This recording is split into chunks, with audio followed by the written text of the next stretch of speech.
Yeah! The Raven by Edgar Allan Poe. It's finally here. My favorite Poe story. It only took us 3 years to get to it, but it's worth it because in the beginning, I didn't understand how to read Poe, and you helped me learn how to appreciate Poe's. He's prose. His ability to make you feel completely unhinged at the unseen terror. So before we get started, was that helpful for The Raven finally? Because I'm sure you read it in high school or college. Now rereading it, were you able to get that more out of it like we need sometimes? Okay, well, the plot. A man yells at a bird in a room. How do you make that interesting, right? Like, okay, let's go a step deeper. And it's a man is sad. He's lost a woman that he cares about. And a bird flies into the room and he just yells at the bird in the room and hears things the bird's not saying, right? Like that. Okay, that still doesn't sound too interesting. But when I read it this time with some of the tools that you've given me, I'm like, okay, so Lenore was the real story is the grief. The story is not this bird in the room. The story is not the actions the man is taking. The story is the grief and the impact it has on this man as he's lost a woman named Lenore, who we have no idea who is in a relation to him. Was it his wife? Was it a lover? Was it someone he never even talked to and was just obsessing over, right? And the way he exudes this sickly obsession onto something that is not even deserving of receiving that attention, this raven that flies into the room is fascinating. And you would never get there if all you're doing is focusing on just the plot or what the characters were doing and not focusing on how the characters were feeling or thinking. I'm going to take it one step further because I appreciate the praise, but one thing that we've incorporated here on the CodeX Cantina is discussion. And that's one of our goals, is get people having more discussion. And The Raven is my favorite Poe story, but I loved it even more this time than any of the other times I've ever read it. And I'll tell you why. We have started incorporating poetry on our channel, and you have helped me learn how to break down poetry and enjoy it more.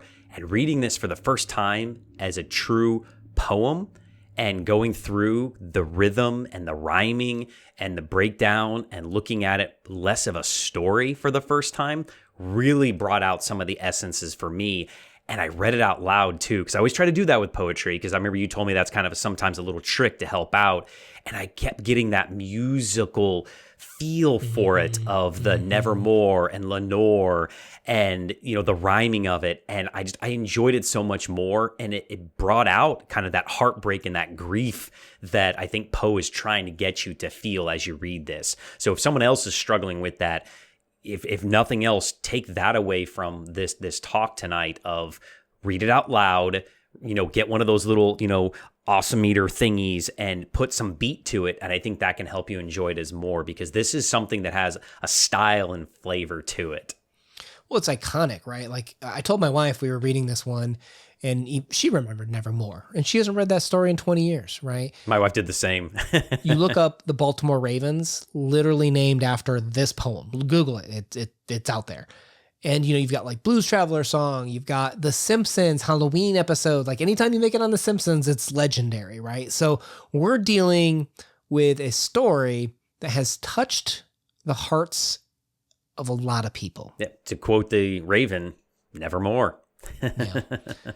So even the opening, right? When I look at this with some of the tools that we've discussed, you know, this once upon a midnight dreary, while I pondered weak and weary over many a quaint and curious volume of forgotten lore, while I nodded, nearly napping, suddenly there came a tapping, as of some one gently rapping at my chamber door.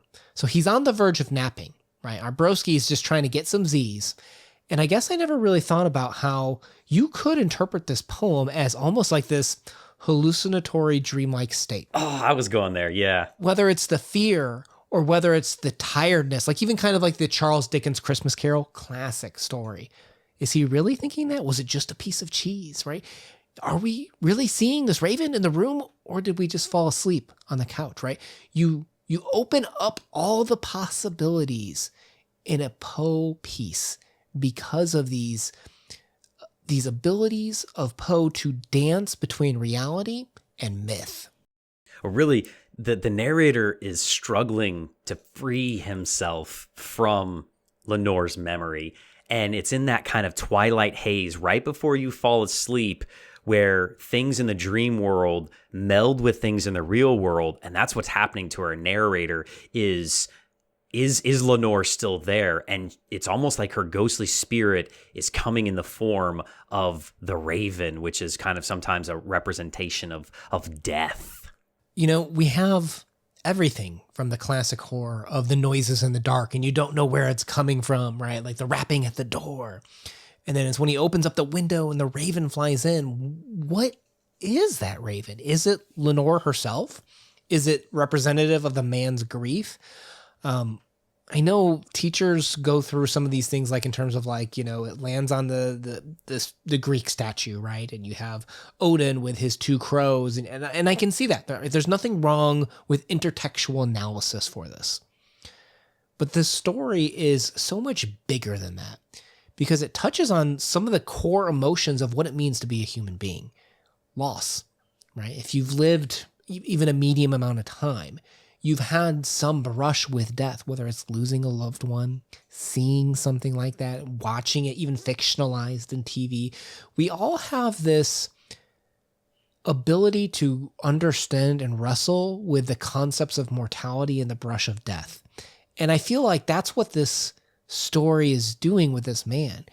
He's dealing with grief. He's dealing with loss of some sort. Is it of life? Is it severance of connection with whoever Lenore was? Was he even ever connected with her?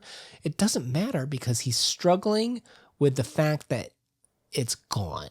I always think about the raven of the bearer of bad news, and he keeps forgetting this news as the story is repetitive, trying to remind him that she's gone because he's dozing, he's falling asleep, and for just that split moment, he has his Lenore back, and then the raven coming in and giving him that news again, repeating that news back to him, breaks his reverie of his peace, of his love, of his happiness, and we brings him back down to reality. And I mean, who knows why, you know, Poe ultimately chose the raven over, you know, a toucan or something. I mean, it's obviously more ominous looking, but I think that sometimes people get a little caught up on the raven itself and that it is maybe just a messenger, a very iconic one at that. But there's a lot more to the story, as you said, than, you know, honing in on the raven. Lenore and the narrator are the main characters. What is the man searching for? Peace of mind, redemption, love, acceptance, pity. I think there's a lot of different ways you can go about of what he wants. I wonder if you can view it as like, what does man want even? You know, it's to the point of it landing on the statue of a god. Like, is there commentary there even on where do we go for answers, right? Like do we sometimes scream to the heavens, to gods for answers, and there's no response, right? Like there's nothing but nature, I guess, in some ways of looking at that. And is that what's driving this man mad? Is he's unable to find answers? Or, I mean, the raven is landing on a Greek statue. It could allude to Greek tragedy, that, you know, we are going to suffer and that life is tragic and you're going to have terrible things happen to you. It depends on how you cope with them. And the narrator is not coping with these things. He might be delusional. He's hearing a bird talk or a bird is stalking him, that he is broken of mind. And that can happen as well, that love and loss can break you as a person. That's actually a really good point, because if you think about it, people come from all ilks of life. Right. And there's people that aren't looking to the heavens for answers. There's just us and nature, some of them would say. And that's what this bird is. It's of nature. And we're looking for design, perhaps, where there's not, those people would say, right? Like nature doesn't care about tsunamis. It doesn't care about whose lives it takes from a tsunami's perspective. And it happens. And here's this man almost begging of nature, looking up at this raven, like, why did you take Lenore away from me? And there's no answer there. There's going to be no answer to the horrible deaths of cancer. And to your point, you said the word coping. And that's what this man's failing to do with his grief, is to figure out how to cope with his loss. Well, he's obsessed, right, with Lenore. You have that repetitive nature throughout there. Lenore, I'll have her nevermore. He doesn't know how to process these painful memories, and the Raven is a representation of those painful memories. And I think that, it's almost cyclical, where maybe he's gotten past it. Maybe he's okay. And then he wakes up and realizes that she's gone, and he goes through this cycle again. And the Raven reminds him of his loss, and he starts all over again, back from zero, trying to rebuild himself up. What if this is a time loop? What if he does this every single night? You know what I mean? And it's that cyclical, nevermore. And the fact that, they say insanity is doing the same thing over and expecting different results. And here he is with this raven and the same sound, whatever the raven's true sound is. It's an animal that mimics, right? It's an animal that doesn't speak English. And that's what he's expecting out of this bird, out of nature, is to get answers. And he does the same thing over and over again. To what avail? And then the Raven leaves, right? Just like Lenore left. So it's like a self-fulfilling prophecy here of what's happening to the poor narrator. And we don't know why everything is repeating to him. Maybe this is his hell. Maybe he's in purgatory. We don't know. Right. Well, is there healing there, right? Are the bombs, there? There's a lot of references to maybe even to that earlier point about looking for answers. Should there be redemption in the afterlife for him, for this loss? Is there meaning to the suffering? Because if there is no afterlife, what is the point of all the suffering in life? It is one of those stories that can just really touch on so many different elements of humanity. I mean, one thing that we have to think about that is very prevalent in a lot of Poe's stories is the idea of madness in our own psyche. And you have this guy talking to a bird, right? And is he in an insane asylum? Is he wrapped up in a straitjacket and he's imagining all this in his head and he's staring up at this bird? I don't know. Does crazy know they're crazy? Well, what Poe does is the sentences and everything starts out normal, right? Like we're getting kind of sleepy, bro's kind of getting ready for bed, and then it's like the slow increase of heat, that the madness just keeps going, and in a spiral we keep going further and further down the madness. It's the age-old question of, you put a frog in a boiling pot, it jumps out. But if you put a frog in the hot water or in water and then start to heat it up, it won't notice that it's boiling. And that's Poe.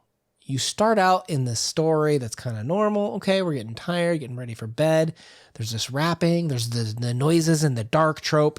And then all of a sudden you realize that you're talking to a bird about your lost lover, person that you liked. We don't know who this was, but we went from zero to crazy real quick in the story. And only Poe, I think, pulls it off with the smoothness. And you mentioned earlier, we didn't even talk about the structure of the poem or anything. That's not really what we do on our channel, but how precise and mechanical he is with where the rhymes fall, with the rhyming scheme, and how many syllables are in each line.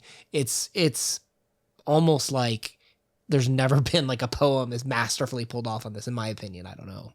Yeah, I mean, his most famous poem and many people's favorites, my personal favorite. One thing I think that the nature of this one that really gets me is this Poe expressing himself? Many people know that he had problems with, abuse of substances. Is the Raven his opioid? Is it laudanum? Is it alcohol? Is it his sexuality? What is the Raven that it's broken him as an individual? And I think that this one was very, very personal for Poe. I think that he was trying to speak out, and I think that's why it became his best. Is it was the closest to kind of answering who he was as a person. So what did the Raven mean to you? Let us know in the comments down below. Subscribe, like, and we're going to leave a Edgar Allan Poe playlist down below of other talks of ours on his stuff. My name's Manuna. Thank you for joining us. Nevermore.